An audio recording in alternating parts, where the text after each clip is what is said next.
तो दोस्तों आज हम फिर से आपके लिए लेकर आए हैं देश दुनिया की सभी ताजा बड़ी खबरें। फटाफट एक एक कर विस्तार से आज आपको बताएंगे, तो वीडियो को अंत तक जरूर देखें। दोस्तों वीडियो बनाने में हमें काफी मेहनत लगी है, तो वीडियो को दिल से लाइक कर दें। जय दोस्तों, पहली खबर में आपको बता दें कि मुस्लिम देश तुर्की पाकिस्तान से मोदी सरकार को लगा बड़ा झटका। भारत के खिलाफ साइबर आर्मी बनाने में जुटा तुर्की पाकिस्तान, भारत पर हमले की तैयारी, मोदी सरकार को झटका। वहीं आपको बताएंगे दोस्तों कि गुजरात की बीजेपी सरकार को मुस्लिम पर्सनल लॉ बोर्ड ने दिया बड़ा झटका। समान नागरिक संहिता कानून का मुस्लिम पर्सनल लॉ बोर्ड ने किया विरोध। वहीं आपको बताएंगे दोस्तों कि भाजपा को दिल्ली में लगा बड़ा झटका। भाजपा कार्यालय में चल रहा था काम, पर्यावरण मंत्री ने लगाया 5 लाख का जुर्माना। वहीं आपको बताएंगे दोस्तों कि आजम खान के समर्थन में उतरे आरएलडी चीफ जयंत चौधरी, बोले बीजेपी के विधायकों की सदस्यता क्यों नहीं की जा रही है रद्द। वहीं आपको बताएंगे दोस्तों कि ईवीएम से चुनाव चिन्ह हटाने की मांग वाली याचिका को सुप्रीम कोर्ट ने किया खारिज। सीजेआई ने की ईवीएम को लेकर बड़ी टिप्पणी। वहीं आपको बताएंगे दोस्तों कि भारत जोड़ो यात्रा पहुंची चार मीनार, राहुल गांधी ने चार मीनार पर फहराया तिरंगा। हैदराबाद में स्वागत के लिए उमड़ा जन सैलाब। तो दोस्तों सभी खबरों को आपको एक एक कर बताने वाले हैं। वीडियो को लाइक कर चैनल को सब्सक्राइब कर दें और हमें कमेंट करके बताएं कि आपके जिले किस राज्य से हमारी खबरों को देख रहे हैं। इसी बीच पर तो दोस्तों अगली खबर की ओर, तो मुस्लिम देश तुर्की पाकिस्तान से मोदी सरकार को लगा बड़ा झटका। भारत के खिलाफ साइबर आर्मी बनाने में जुटे तुर्की पाकिस्तान, भारत के लिए झटका। जैन दोस्तों आपको बता दें ये बड़ी खबर सामने निकल कर आई दोस्तों कि मुस्लिम देश तुर्की पाकिस्तान से मोदी सरकार को बड़ा झटका लगा है। दरअसल आपको बता दें कि गुपचुप तरीके से तुर्की पाकिस्तान की मदद करते हुए भारत के खिलाफ साइबर आर्मी बनाने में जुटा हुआ है, जिसका खुलासा आज एक रिपोर्ट में हुआ है और मोदी सरकार के होश उड़ गए हैं। दरअसल आपको बता दें कि इस रिपोर्ट में बताया गया है कि तुर्की ने गुप्त रूप से द्विपक्षीय समझौते के तहत एक साइबर सेना स्थापित करने में पाकिस्तान की मदद की, जिसका इस्तेमाल घरेलू राजनीतिक लक्ष्यों के साथ साथ अमेरिका और भारत पर हमला करने के लिए किया गया था। नारगिक मॉनिटर के मुताबिक तुर्की ने जनता की राय को आकार देने, दक्षिण पूर्व एशिया में मुसलमानों के विचारों को प्रभावित करने, अमेरिका और भारत पर हमला करने और पाकिस्तानी शासकों के खिलाफ की गई आलोचना को कम करने के लिए साइबर सेना स्थापित करने में पाकिस्तान की मदद की थी। और यह मामला 2018 का है और तुर्की के आंतरिक मंत्री सुलेमान सोयलू ने इसकी जानकारी आज दी है। वहीं आपको बता दें कि जैसे ही इसकी जानकारी आज आई तो मोदी सरकार के होश उड़ गए। इसी बीच पर तो दोस्तों अगली खबर की ओर, तो गुजरात सरकार के फैसले के विरोध में उतरा मुस्लिम पर्सनल लॉ बोर्ड, कहा समान नागरिकता संहिता कानून किसी भी कीमत पर नहीं होने देंगे लागू। जब दोस्तों आपको बता दें कि all India Muslim personal law board ने समान नागरिक संहिता को लेकर गुजरात सरकार के फैसले को संविधान विरोधी करार दिया है। और इसका विरोध क्या है? बोर्ड का कहना है कि भारत जैसे देश में जहां विभिन्न धर्म एवं समुदाय के लोग रहते हैं, वहां पर समान नागरिक संहिता लागू करने के बारे में सोचना संविधान एवं धार्मिक स्वतंत्रता का खुला उल्लंघन है। बोर्ड के महासचिव मौलाना खालिद सैफुल्लाह रहमानी ने मंगलवार को कहा कि उत्तराखंड सरकार के बाद अब गुजरात सरकार ने समान नागरिक संहिता का फैसला किया है। ये न सिर्फ मुसलमानों बल्कि देश के तमाम अल्पसंख्यक समुदायों और आदिवासी समूहों के अस्वीकार्य है। उन्होंने कहा कि किसी भी कीमत पर मुसलमान समान नागरिक संहिता गुजरात में स्वीकार नहीं करेंगे और हम इसका विरोध करेंगे। तो ये बड़ी अपडेट आई दोस्तों कि गुजरात सरकार के पहले फैसले का मुस्लिम पर्सनल लॉ बोर्ड ने विरोध किया है। इसी बीच पर तो दोस्तों अगली खबर की ओर, तो दिल्ली में भाजपा कार्यालय पर चल रहा था काम, पर्यावरण मंत्री ने लगाया 5 लाख रुपए का जुर्माना। जहां दोस्तों आपको बता दें कि दिल्ली में प्रदूषण को रोकने के लिए दिल्ली सरकार के पर्यावरण मंत्री गोपाल राय ने सभी कंस्ट्रक्शन साइटों पर रोक लगा दी। इसके बावजूद एलएसटी के साइट पर कंस्ट्रक्शन का काम चल रहा था, जहां गोपाल राय ने औचक निरीक्षण किया और उस पर 5 लाख रुपए का जुर्माना लगाया। दरअसल आपको बता दें कि यह काम भाजपा के केंद्रीय कार्यालय पर चला था।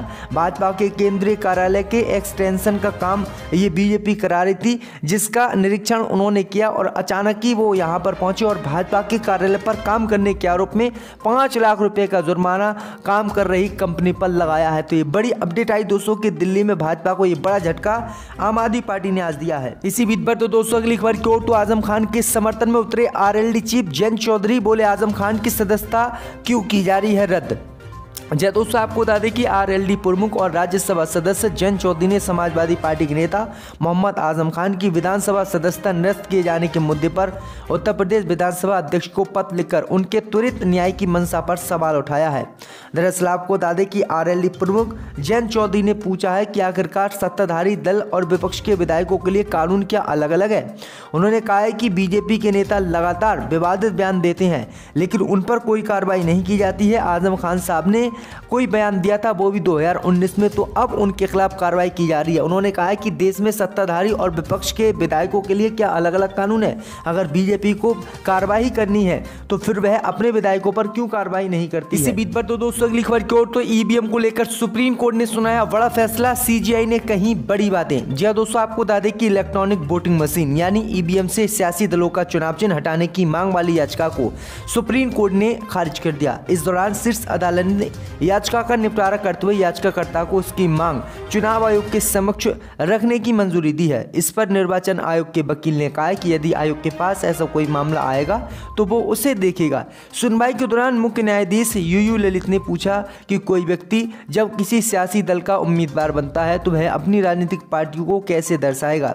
याचिकाकर्ता की तरफ से वकील विकास सिंह ने दलील दी कि यदि किसी प्रत्याशी को मतदाता देखता है तो सिस्टम में बेहतर लोग होते हैं, पार्टी बेहतर लोगों को टिकट देने के लिए विवश होगी।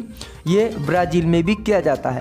तो ये बड़ी अपडेट आई दोस्तों कि कोर्ट ने ईवीएम से चुनाव चिन्ह हटाने वाली मांग को लोग की खारिज कर दी। इसी बीच पर तो दोस्तों अगली खबर की ओर, तो भारत जोड़ो यात्रा के दौरान राहुल गांधी ने 4 मीनार पर फहराया तिरंगा। दोस्तों आपको बता दें कि कांग्रेस नेता राहुल गांधी के नेतृत्व में जारी भारत जोड़ो यात्रा ने मंगलवार को हैदराबाद में प्रवेश किया, जहां हजारों लोगों की भीड़ ने यात्रा का जोरदार स्वागत किया। यात्रा के दौरान शहर से होते हुए राहुल गांधी ऐतिहासिक स्मारक और हैदराबाद के प्रतीक 4 मीनार पहुंचे और वहां राष्ट्रीय ध्वज राहुल गांधी ने फहराया। इससे पहले पार्टी नेताओं और सैकड़ों कार्यकर्ताओं और समर्थकों के साथ राहुल गांधी ने अपने दिवंगत पिता और पूर्व प्रधानमंत्री राजीव गांधी को श्रद्धांजलि दी और उसके बाद राष्ट्रीय ध्वज फहराया।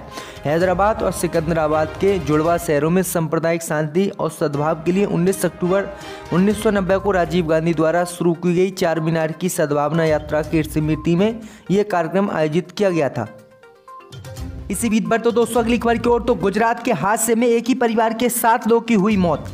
दोस्तों आपको बता दें कि गुजरात के मोरबी जिले में रविवार को हुए दर्दनाक हादसे में सैकड़ों लोगों की जान चली गई।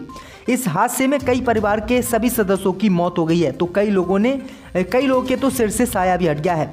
इसी हादसे में गुजरात के जडेजा परिवार भी शामिल है, जिस परिवार के 7 सदस्यों की मौत एक साथ इसी घटना में हो गई है। जडेजा परिवार के 7 सदस्य रविवार को मोरबी के एक मंदिर से लौट रहे थे। लौटने के वक्त बच्चों ने केबल ब्रिज पर जाने की बात कही, जिसके बाद वे लोग पुल पर गए और इस हादसे का शिकार हो गए। आपको बता दें कि मोरबी में केबल ब्रिज को मरम्मत कार्य के बाद हाल ही में खोला गया था, जो काफ़ी साल पुराना पुल है। ये पुल यहाँ एक स्थानीय पर्यटक आकर्षण के तौर पर प्रसिद्ध है। वहीं आपको बता दें कि इसमें लगभग 150 लोगों की जान चली गई और एक परिवार के 7 सदस्यों की मौत इस पुल हादसे में हो गई। तो ये बड़ी अपडेट आ रही दोस्तों।